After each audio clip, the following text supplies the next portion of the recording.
Bonjour, bienvenue à tous dans ce flash d'information. Papa Youssou Ndoye a été convoqué ce lundi à la division des investigations criminelles dans une affaire liée à la gestion du terrain destinée à la jeunesse à sa sortie.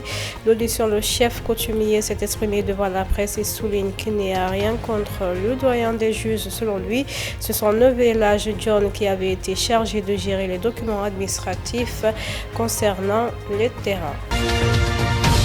L'Agence de régulation des marchés ARM a suspendu la vente d'oignons à compter du 14 avril à minuit entre les zones de production et les marchés de gros, selon le chargé de communication de l'interprofession Union nationale Indjaï.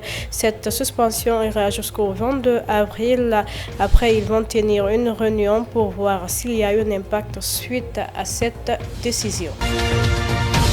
Après avoir été placé en garde à vue suite à son audition vendredi dernier, le journaliste rédacteur en chef de la Sun TV et de la Zik FM a été libéré ce lundi.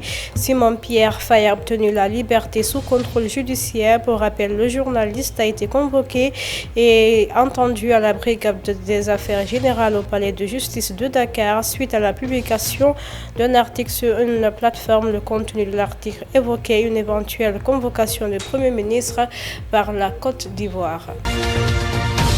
Dans la sous-région en Guinée, la commune de Ratouma a accueilli ce lundi le lancement officiel d'une mesure phare annoncée par décret présidentiel, la délivrance gratuite de l'extrait de naissance et de la carte d'identité nationale en Guinée.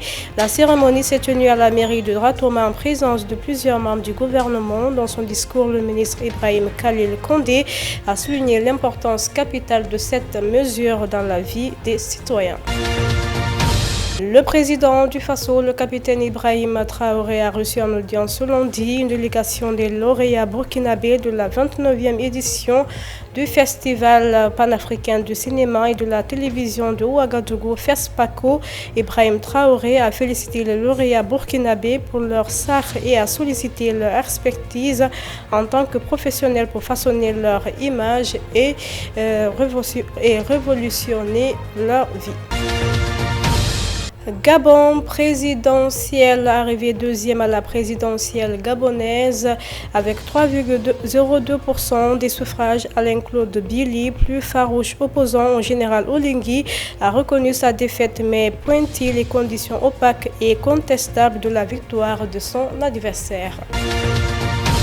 Niger, une citoyenne suisse a été enlevée à Agadez, dans le nord du Niger, 3 mois après l'enlèvement d'une Autrichienne dans cette même ville, ont indiqué lundi le département des affaires étrangères à Berne et un gouverneur régional du Niger, le général de brigade Iba Boulama Issa. De son côté, a confirmé l'enlèvement de Claudie, enlevée à son domicile dimanche soir.